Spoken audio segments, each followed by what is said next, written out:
Foram duas perguntas.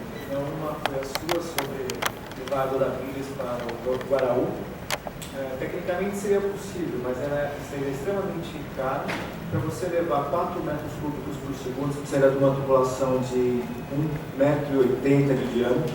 Isso você não encontra em qualquer boteco de esquina para comprar, você tem que mandar fazer. E daria mais de 100 km. Então seria uma obra para 10 anos e nesse período já vai ter voltado água no Cantareira. E a outra pergunta, ele falou para eu responder que ele me contestou da possibilidade de mandar água bruta, visto que não tem condições de tratar água para fornecer. Então eu queria passar essa pergunta ao pessoal de Itu, se tivesse a oportunidade de passar de novo pela seca, se é preferível ficar sem água nenhuma ou receber pelo menos água bruta para ter usar o sanitário ou outras atividades? E vocês preferem ficar como? Que situação? Na verdade, vou pôr uma terceira situação. Quando a água acaba por muito tempo, ela volta, através do vazamento, a água que saiu volta para a tubulação. Então, a primeira leva de água que a gente recebe é contaminada. Então, a gente não tem escolha. Você vai receber água contaminada ou vai receber água contaminada? Não vai receber. É isso. Todo mundo aqui falou dos vazamentos da rede, né? Se sai, volta. Quando a água não estava percorrendo a rede, volta. Então, a primeira leva de água que vocês receberem é contaminada. E todo mundo ficou doente. Eu fiquei doente. Contamina as caixas de água. Os médicos falavam assim pra gente, ó, você vai no posto de saúde e ele fala assim, você tá comprando água mineral para cozinhar? Sim, escova os dentes também, tá? Nossa, escovar o dente. É isso. Não tem alternativa. Água contaminada nessa crise vai receber, então não tem escolha. Essa é a resposta que eu dou. Uma crise de saúde. Não tem escolha. Então, a proposta que eu tinha falado é de pelo menos para dar a higienização no banheiro, porque essa água não é potável, poderia ser ingerida mesmo. Então você teria que diminuir, em vez de você gastar R$1.000 com compra de água, você compraria água mineral, você teria pelo menos uma economia e uma higienização no seu banheiro. Sim, e lavar roupa, né? Daria. Mas aí eu dou lucro para uma Nestlé da vida, é isso que você está me dizendo? Não, é que no caso aqui de São Paulo você tem um reservatório Billings, tem água, só que não tem estação de tratamento para tratar a vazão que precisaria.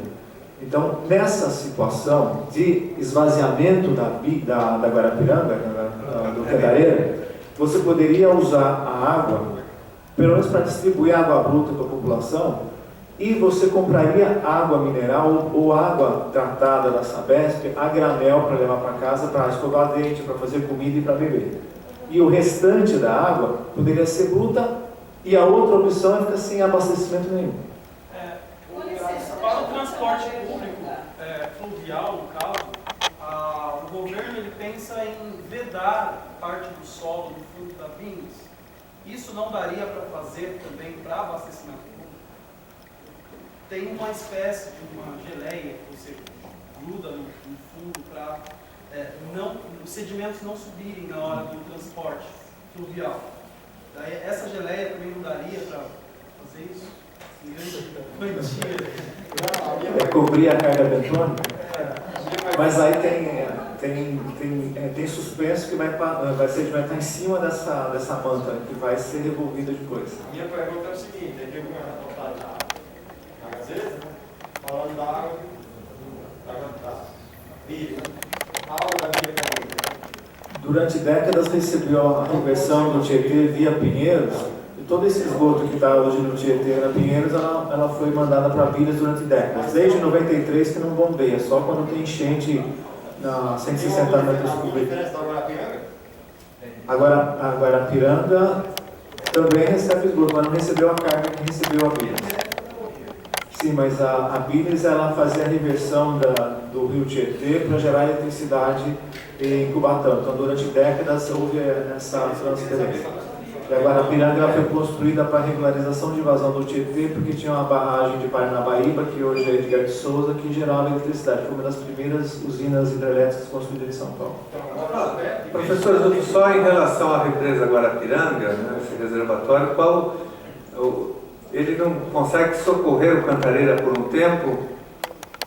Não, a produção acho que do Guarapiranga é de 15 metros cúbicos por segundo, ele já atende uma região de São Paulo. Ele não teria como aumentar para 45 metros cúbicos por segundo pegando água da Pires. Por exemplo, que já transfere 2 metros cúbicos por virou 2,5. E agora eles estão fazendo uma obra para passar para 4. Ou seja, aumentando 1 metro cúbico por segundo, você atende 500 mil pessoas, 600. O problema não é só isso. A reservação do Guarapiranga não é grande. Mas o volume morto, a terceira fase do volume morto é mais alto que na reservação do Guarapiranga. Tem um problema do gargalo do tratamento, da reação do tratamento de água, mas também tem a disponibilidade de água no Guarapiranga. Mas o gargalo, de fato, é no tratamento. Outro problema é o seguinte: a pior situação não é o Cantareira, é o OTT. O OTT seca bem antes do Cantareira e não tem volume morto. A sequência de colapso é Altietê, Rio Claro, Cutia e Cantareira. Citando onde a gente está hoje, né? Eu queria perguntar para o engenheiro, por exemplo, a gente sabe que na região de Ribeirão Preto, onde tem muitas usinas, muitas pessoas recorreram a poços artesianos para se livrar ou para ter água durante esse período grande de seca. E o que se sabe é que estão abrindo poço artesiano assim, de forma desordenada. Não seria o caso de abrir poços artesianos para a população de Itu, por exemplo, que tem sofrido mais tempo com a seca? E para nós aqui, qual o impacto no ambiente de se abrir poço artesiano? O governador já fez o poço dele. Foi o Alckmin. Bom, em Ribeirão Preto você tem aquífero Bauru, aquífero Botucatu, aquífero Guarani, que é uma região que tem água subterrânea. Então, agora nós temos 1/3 do estado de São Paulo, que pega ali da região, esqueci o nome da cidade, vizinha, Poços de Caldas, um pouquinho para cima, até outra vizinha, Cananéia mais acima. Então você pega uma linha mesmo curva, você pega todo o litoral e pega grande parte do interior também, que é chamada formação cristalina, é rocha, cristalina é rocha. Então a água que tem, ela não tem, você não consegue tirar água de pedra, né? Mas você consegue pegar, se fizer um poço e ele pegar a fratura que tem a água, você consegue tirar água desse poço. Agora, muitas vezes você perfura um poço de 100 metros, 150 metros, não pega a fratura da poço seco. Você faz todo o investimento no furar o poço e não tem água. Mesmo quando não tem água, as vazões variam de 2 a 22 metros cúbicos por hora. Isso não dá para atender muitas pessoas, é um agrupamento de casas.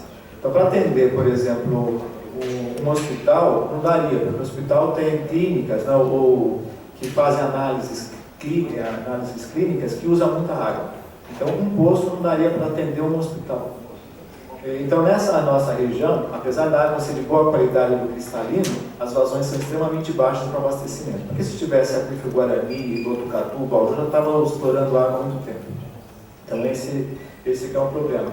E as águas também que se pegam de poço aqui na região, muitas vezes essa água ela está sendo recarregada pelo próprio vazamento da rede. Então, quando houver desabastecimento da rede por colapso do Alto Tietê, do Cantareira, do Cutia, do Rio Claro, essa recarga artificial que é feita na rede de distribuição, ela diminui. Então, todos os poços também vão diminuir a sua vazão. E aí você tem um segundo problema, uma segunda etapa. Você vai secar o subsolo que está sendo constantemente recarregado pelos vazamentos. Até mesmo essas minas que nascem dentro de condomínio, provavelmente é água cristalina, provavelmente é do vazamento da rede, que se perde em torno de 15 a 20 metros cúbicos por segundo na distribuição aqui de São Paulo. Só uma pergunta, a gente sabe que Barcelona tira o sal da água, a dessalinização, enfim, e eu sei que é muito caro.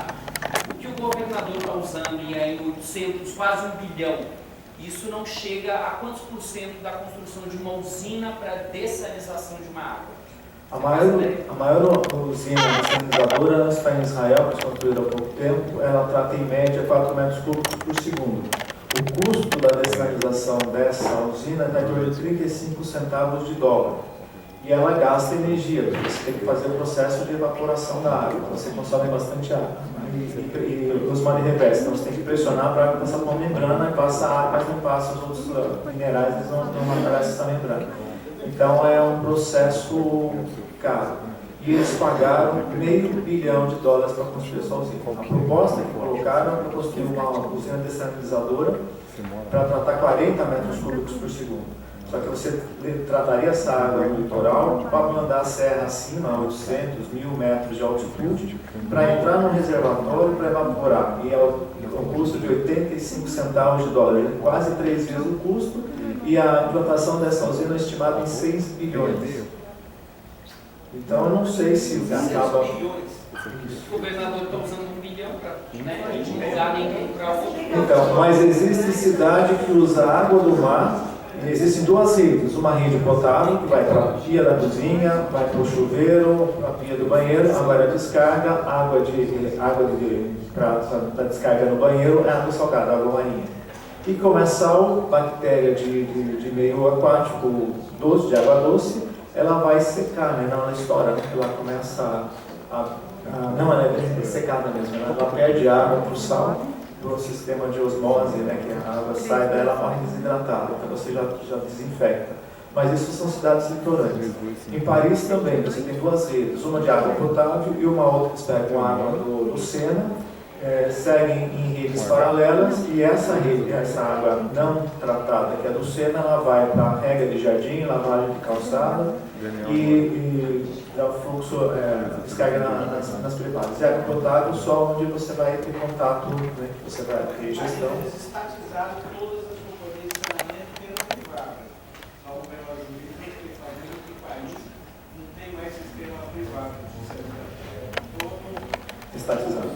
Professor, estatisticamente, a sua sensibilidade, a sua análise, diz qual é a probabilidade de que nós entrarmos nessa situação de colapso total e aí gerar toda essa circunstância terrível que nós estamos falando. A sua sensibilidade, a sua análise mostra o quê?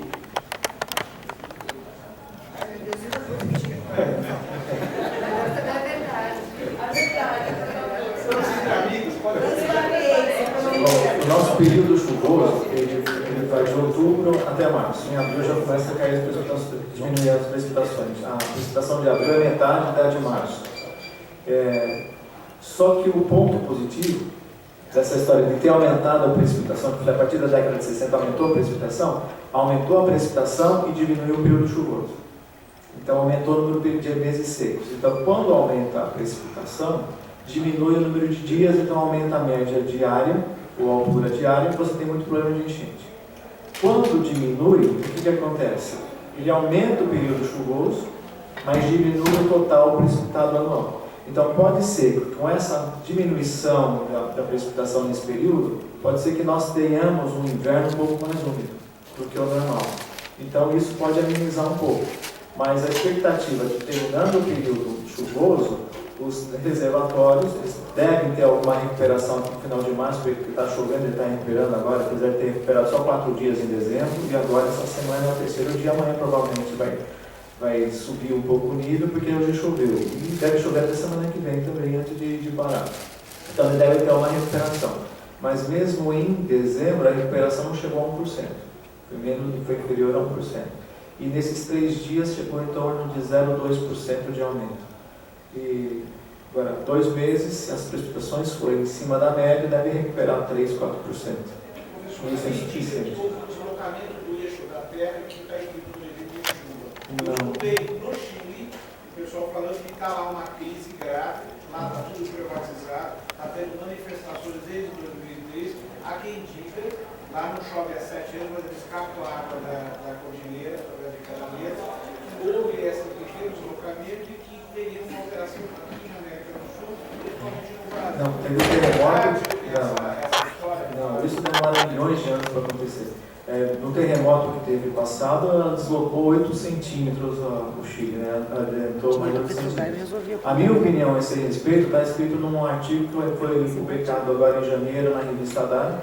Eu não acredito em mudanças climáticas antropogênicas, eu acredito sim em ciclos, né, solares, e que tem influência planetária. Então, quando o Júpiter está chegando, ele excita ou diminui a atividade do Sol, como na Lua faz com a maré da Terra, o Sol também, maré que se dirige, quando você tem Não procede essa afirmação. Não, isso leva milhões de anos para acontecer. Então, o clima, macroclima global é regido pela circulação atmosférica e a circulação oceânica. É eles que distribuem o calor. Então, se aumenta, se você está fervendo água numa panela grande, diminui o fogo, ela vai ferver no meio. Se aumenta o fogo, ela aumenta. Isso acontece com a Terra também, porque você tem uma camada atmosférica que ela vai distribuir esse calor. Então, na região tropical, você tem ascendência de ar, baixa pressão, chuva. Então, você tem a convergência intertropical, que é úmida. Como a Terra tem continentes que não são uniformemente distribuídos, você tem no hemisfério norte mais terra, e a temperatura, quando vem a insolação, esquenta mais rápido, esfria mais rápido do que a água, então a água é um grande regulador de temperatura, o hemisfério sul tem mais água. Então, as variações para cima ou para baixo são maiores no hemisfério norte e são mais estáveis no hemisfério sul. Então, nessa convergência intertropical, você vê, se você olhar o mês de janeiro e de fevereiro, você tem sempre passando pela Amazônia, então chove na Amazônia, ou tem a floresta porque chove. Você tem uma região de convergência intertropical. Enquanto que no deserto do Saara, você está mais ou menos na linha do 30 graus, é quando essa massa que subiu, perdeu a umidade, ela volta, ela desce mais ou menos na latitude de 30 graus. E o que acontece com o aumento da atividade solar e diminuição é que em vez de 30 graus ela pode subir um pouco. E no Oceano Atlântico, você tem aqui o Brasil, a América do Sul é que tem água. No meio, por causa dos continentes, esquenta, baixa pressão, chove. No meio, então, vem a zona de alta pressão. Quando acontece o que aconteceu no passado, essa zona de alta pressão, que é ar seco, que ficou aumento da temperatura, ela sobe e pega o sudeste brasileiro e o centro-oeste. Por isso é que esquenta, porque a zona de alta pressão, ela desvia as frentes frias que viriam da Argentina. Por quê? Porque no Pacífico você tem uma zona de alta pressão que pega o Chile, então é deserto do Chile, do Atacama. E no Oceano Atlântico também. A região de baixa pressão fica justamente na América do Sul, por onde sobem as frentes frias. E quando ela subiu essa zona de alta pressão, as frentes frias eram desviadas na altura do Uruguai e não chegaram aqui. Então, ano passado aumentou a temperatura por causa disso. Então, eu acredito na variação da atividade solar e eu explico todos esses fenômenos, mostro que é cíclico, num artigo da revista Daica da Sabesp. Não sei se alguém já leu um livro de coisas. Obrigado, professor Zul. Obrigado a todos. Está encerrada a nossa audiência pública.